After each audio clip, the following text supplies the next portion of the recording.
The 10-kilometre stretch of riverfront snaking from Greenwich to Battersea is currently the subject of development proposals of unprecedented quantity and scale. Most are focused on the delivery of luxury housing, and often in buildings of very considerable height. London faces a housing shortage, but the question remains as to how many of these homes will constitute more than investment opportunities for overseas buyers. What impact they will have on the existing communities ranged along the Thames is also hotly contested. We have to ask whether London's new wave of riverside development is making for a more integrated city or merely serving to deepen its existing social and physical divisions.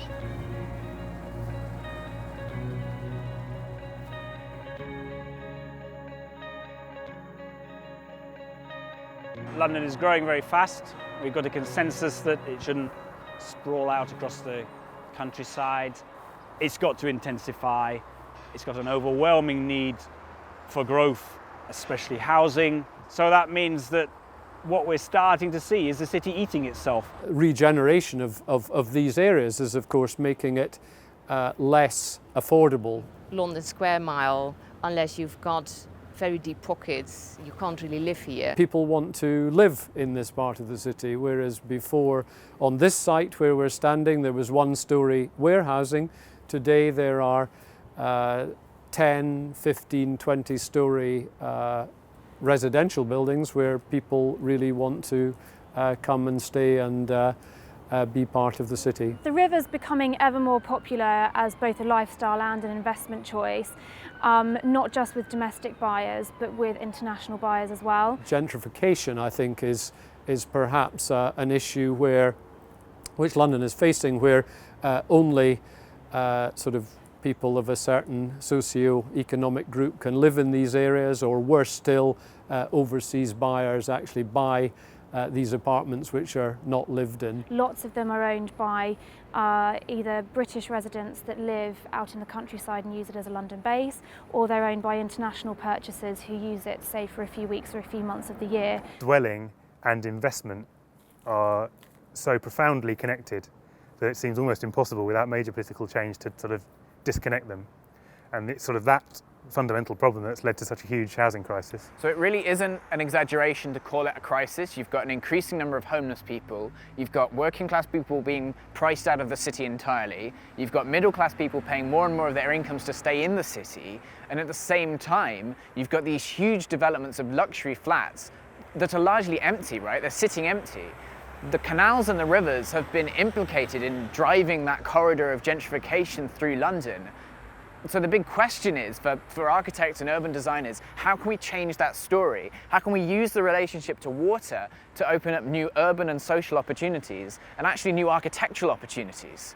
In terms of how you make something that has that kind of river edge scale, that can empower that topography with something that is adequate to deal with its condition.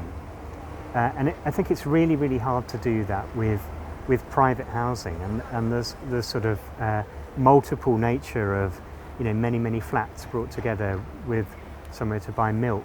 It doesn't, to me, that doesn't seem to have the sufficient ingredients to construct a narrative that has the balls, I suppose, to take those landscapes on and give them some kind of status or new figuration. There's this great sort of ribbon of development along the river where people want to live, but effectively it acts as a barrier. Gated entry, underground parking with fob entry. This is a typical example of an upmarket residential development that doesn't really do anything with the river apart from giving residents the idea that they bought the view of the River Thames. Purely from a very sort of estate agent perspective, it's all about getting river views, but it's actually deeper than that, because part of enjoying the river is obviously seeing it, but it's seeing it at different times of day, particularly the Thames, it being tidal. You're much more aware of the wind and the weather and what the sky is doing. We find lots of people actually prefer to be slightly lower down within the building because they really do feel like they're in touch with the water. taste obviously becomes real estate opportunity really quickly. And so now you cycle along the canal and it's amazing how many living rooms are facing onto it and how many flat screen televisions you can see as you cycle through. The biggest trap that developers and architects fall into in designing buildings along the river is actually overdevelopment. Overdevelopment, of course, you can see it. It causes these roadblock buildings between the river and the streets behind. And I think the permeability is probably one of the most important things that you can actually find. It's about getting permeability through the site so that both our residents but also people that are coming to the area and making it more vibrant and more interesting can get to the river and also can get back from the river, because although the river is very nice, it doesn't actually have much or doesn't have all of the things on it that you need. There's a few restaurants, of course, but there won't be many dry cleaners on the river. There won't be many doctors' surgeries on the river. And you see it on the riverside with a lot of the economic uses. They struggle to keep a foothold even when they're very valid, very desirable. The bringing of aggregates to the city by ship is a super sensible thing, no one doubts that, but it's very hard for it to keep a foothold when that's a nice place for some housing. The city needs housing. We could build 20 stories there. There's a phenomenon in London, I think it's something like there's a 20% increase in the value of property if it's near water. You can command premiums of 30 to 35% more than properties off riverside in these areas. It's great to live next to the Thames, it's now great to live next to the canal. The river's an extremely attractive honeypot for investment, but it is quite astounding how quickly that drops off when you move into parts of the river that are passing through less affluent parts of town.